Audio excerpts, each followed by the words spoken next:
We are UnitedAG, working to reduce stormwater contamination in Canada and beyond. My name is Luke Trinity, and my partner is Wasim Jawad. Before I get started, I just want to paint the picture of what is currently happening.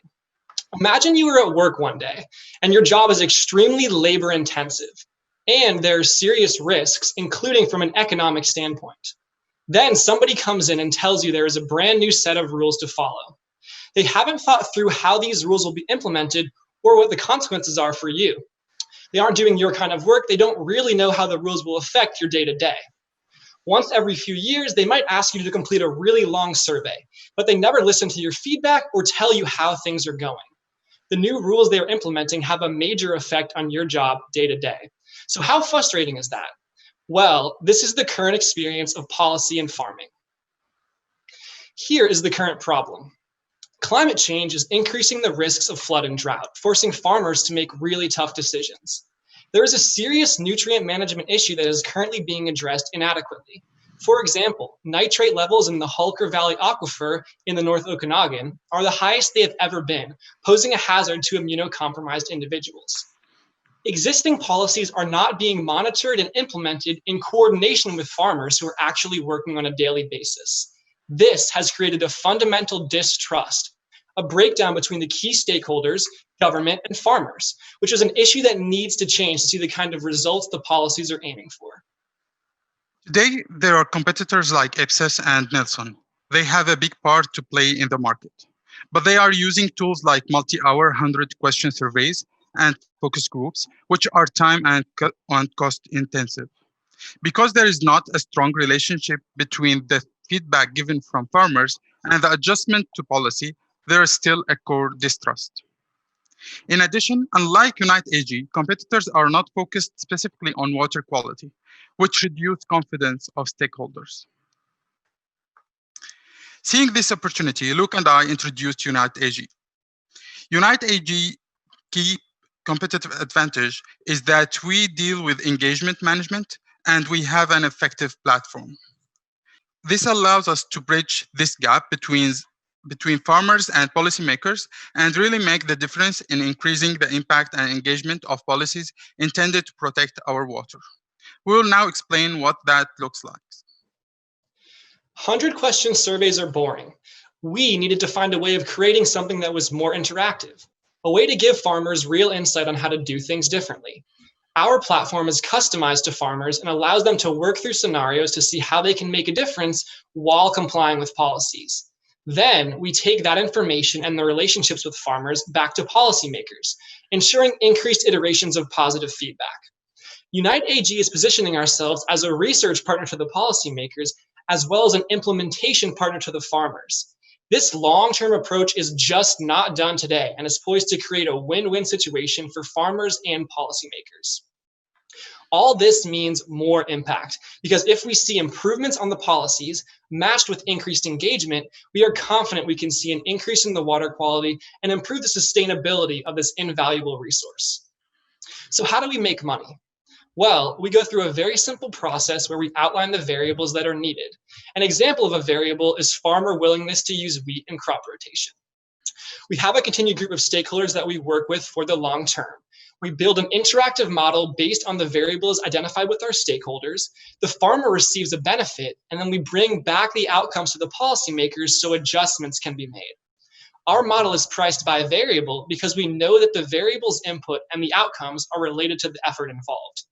We charge usually about $3,000 per variable. Any given contract is about 10 variables or more, with an average contract of $30,000.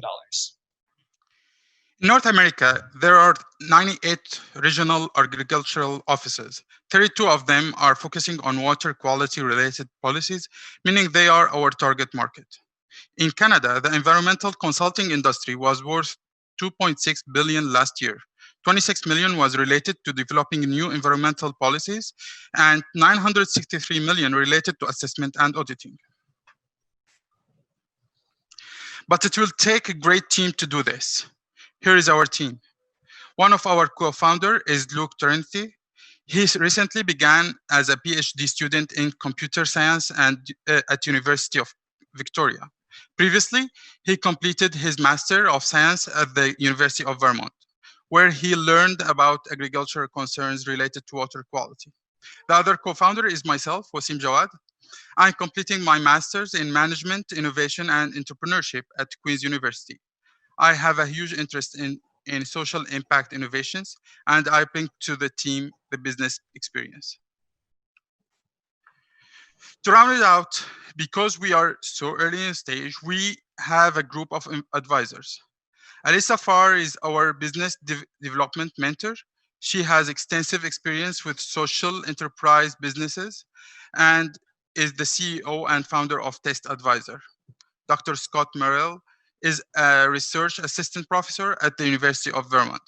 He has a background in ecology and is the managing director of the social ecological gaming and simulation lab. Finally, Jean-Paul Shears, the associate director of Center for Business Venturing at Smith School. Together, we believe it will be possible to successfully gain traction and enter the market. UnitedAG is currently in the first phase of development. At this stage, we are putting our team together so we have all necessary roles accounted for. We are also working to assemble a network of contacts with agriculture associations. Finally, we are conducting preliminary requirements discussions with agriculture stakeholders. Already we have 2 potential clients, and the money from AquaHacking will allow us to subsidize pilot programs and gain important market traction. There were so amazing solutions in the channel tonight, and each one of them might become a policy or engaged with one in the near future. We are happy to offer our solution to AquaHacking network and willing to be part of solving the water issues. We really appreciate the opportunity. Thank you so much. Thank you, Team UnitedAG. And we will start our 10-minute question and answer period from the judges. I have a question. I'm just curious. I'm not quite clear if the solution you're providing is a consulting service, like you're bringing people together, or do you actually have an online platform that is bringing people together that you've tested with farmers? And that's a great question. So you're right that we are going to be collaborating and partnering with policymakers. And then the other part of what we're offering as our solution is that engagement management. So we're going to be the ones reaching out to farmers and collecting data, building those relationships. Does that answer your question?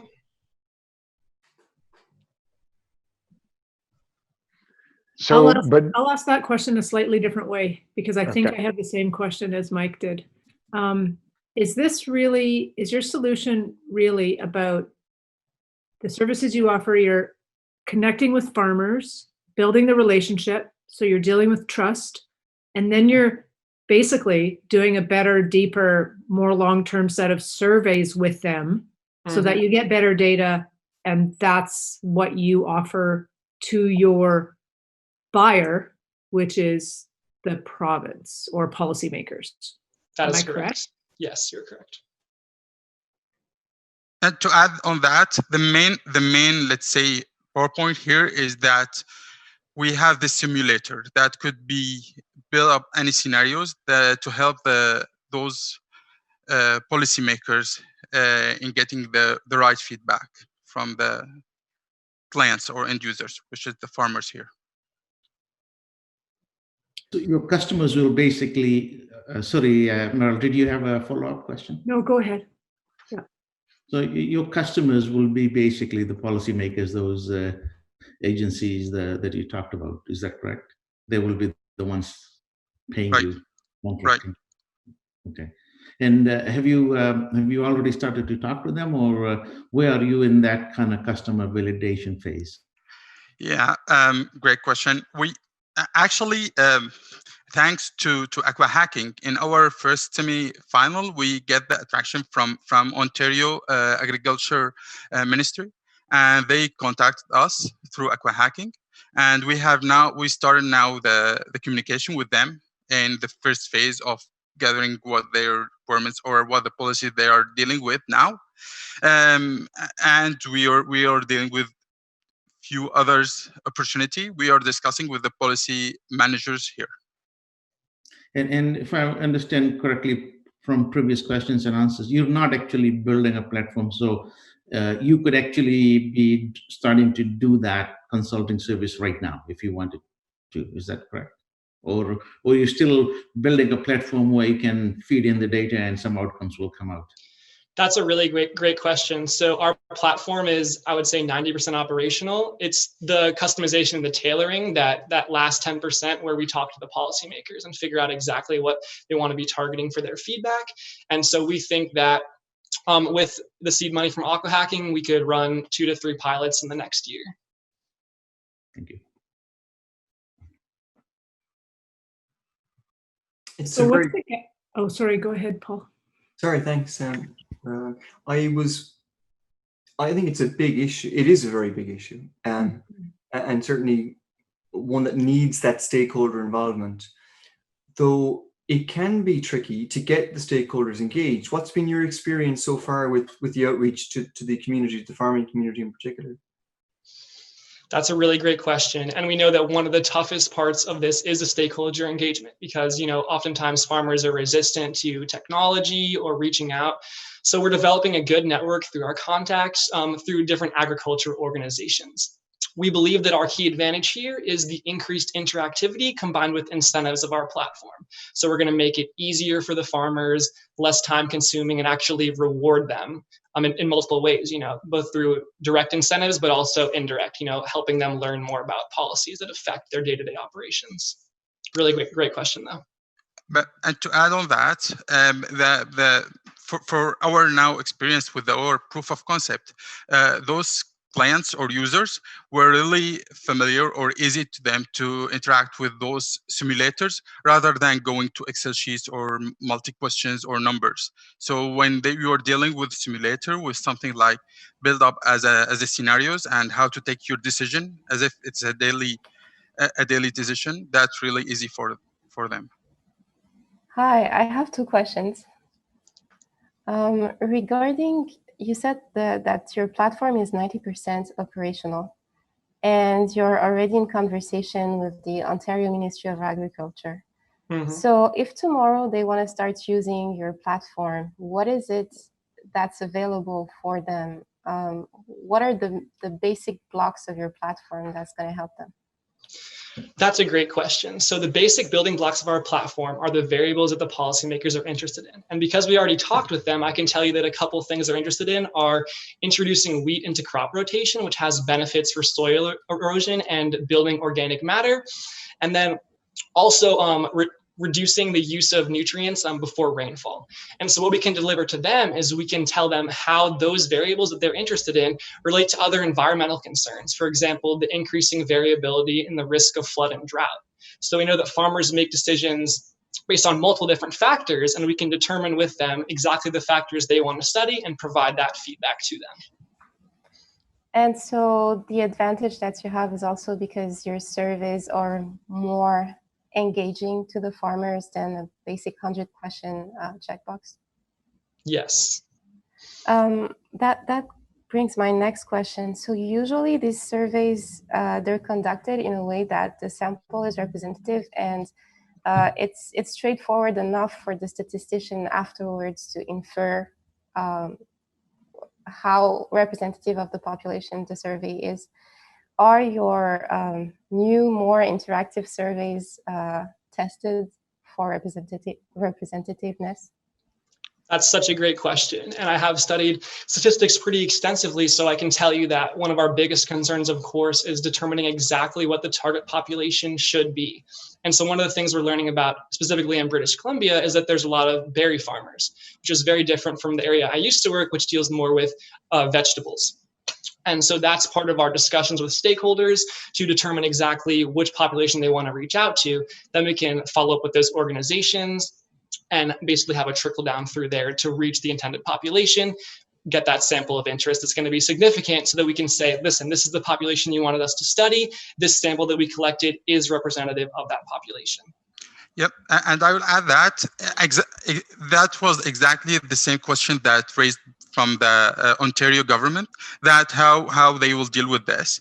But usually the policy manager will be the one who is the targeted farmers or groups. So he will issue or give us the idea who to target with, or if he will already have those group or target group, he will provide this for us as well. Thank you. Thanks. Are there other organizations that are providing a similar type of service? Okay, I will add a part of that from the surveys. It's two parts, either a survey or data coming from individuals or end users, or data coming from a technical or sensors or IoTs. Those two parts of data are really different companies and different sectors coming together. But no one is really focusing on the human behavior here, and what aspects or factors will involve within his decision making, those farmers. It's not only, he might not be able to read those data, or he couldn't handle these surveys or understand it, or he just want to show that he is interacting with. But we need a valid feedback that help policymakers, not validating or examining those end user or farmers. And there's just under 1 minute left. So what's in it for farmers? Why would they spend their time talking to you? And why will they trust you? Really, really great question. And so one of the things that I want to talk about is that this is very futuristic idea, but now really is the time to invest in this area, especially with everything going on with coronavirus. We know that social distancing and reaching out remote is more important now than ever. How are we going to engage the farmers? It's really a twofold approach. The first one is the increased interactivity. So the way that we're going to reach out is very different than a traditional survey. It's more fun, it's interactive. There's elements of chance involved, and also through incentives. So we're really going to incentivize them to participate, and not just participate, but incentivize them to really think through every decision that they're making. That's part of how our platform works.